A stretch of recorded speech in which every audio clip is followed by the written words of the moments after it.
After a chaotic Australian Grand Prix, Max Verstappen once again crossed the finish line first to complete a hat-trick of Red Bull victories in the 2023 F1 season. But while in a vacuum, this result may only serve to further solidify Red Bull's stranglehold on the competition this season, some glimmers of a resurgent Mercedes were also seen in Albert Park, promoting Lewis Hamilton to finally express some optimism about the team's future. So, has Mercedes taken a step forward this time? And will they be able to use this momentum to catch up to the dominant Red Bulls?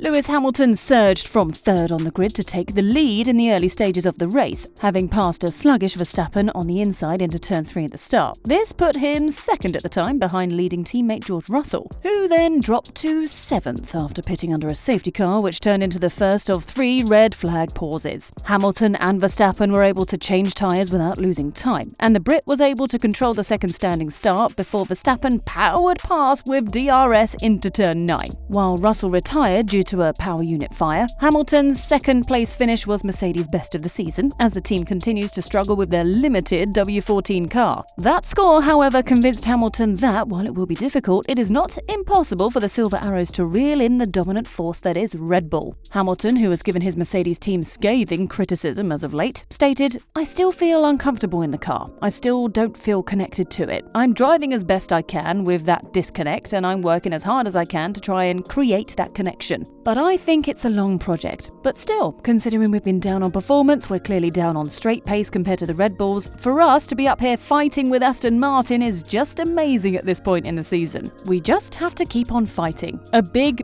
thank you to all the people back at the factory. Let's keep pushing. We can close that gap. It's going to be tough, but not impossible." When looking at the fastest laps, the relative jump in pace that Mercedes was able to make in Melbourne is even more noticeable. While the gap between Verstappen's and Hamilton's fastest lap in Jeddah was just over 1 second, it was less than 3/10 in Albert Park. However, according to Hamilton, Mercedes must assess its reliability record after the early elimination of Russell, with the powertrains also breaking down for engine customer team McLaren in the Bahrain season opener.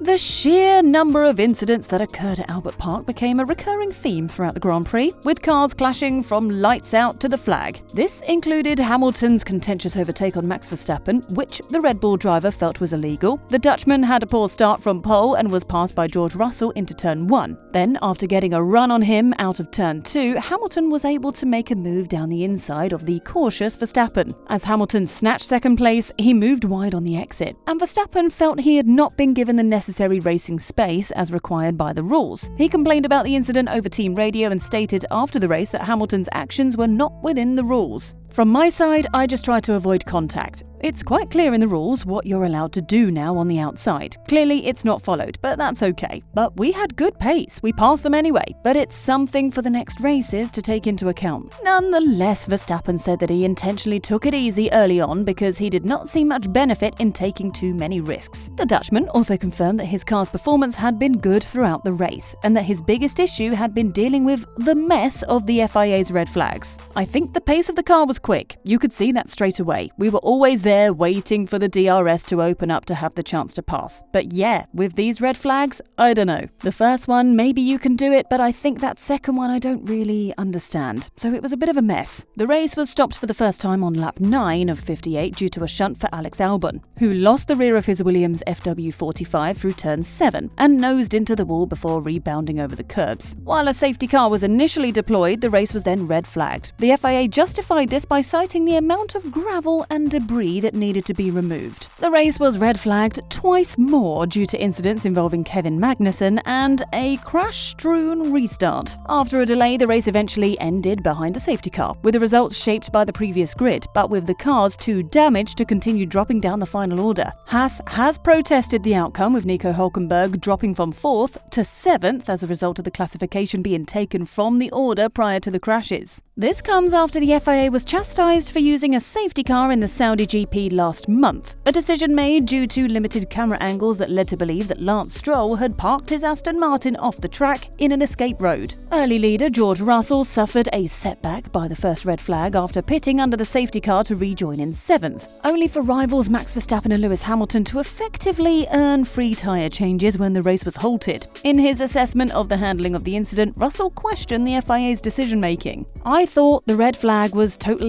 unnecessary. There was obviously quite a bit of gravel on the track, but there was a clear racing line. We've seen it far worse in the past. It's sort of reminiscent of the decision of last week in Saudi to bring out the safety car when the car was totally off the track. So I don't really know what's going on with some of the decisions at the moment. We're all trying to work together with the FIA to improve things, but it's seemingly a bit of a challenge." Meanwhile, McLaren driver Lando Norris suggested that the red flags were not called for safety reasons, but rather to add drama to the race. Having finished 6th, he said, "The whole point of red flagging it feels like it was just to put on a show. I'm the one driving the car, so I just feel like I could have been so unlucky for no reason. I easily could have crashed with Nico Hülkenberg at the end because there's people going off and you're suddenly swerving and things like that. Because they try and put on a show. You just get unlucky and everything can get taken away from you all of a sudden."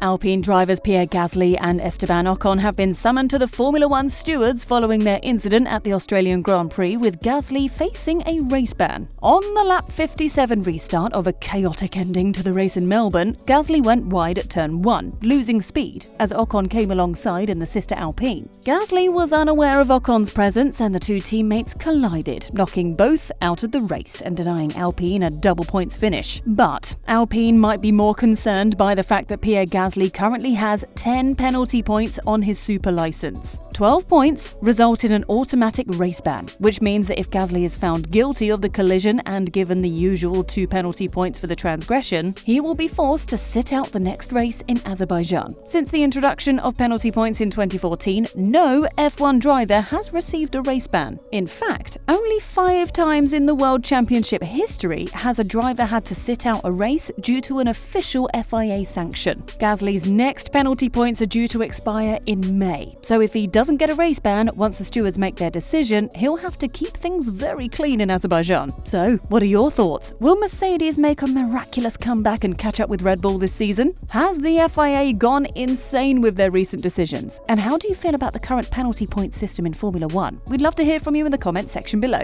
Thank you for watching. If you like the video, please consider liking and subscribing to the channel, and don't forget to click the bell button to be notified of future videos.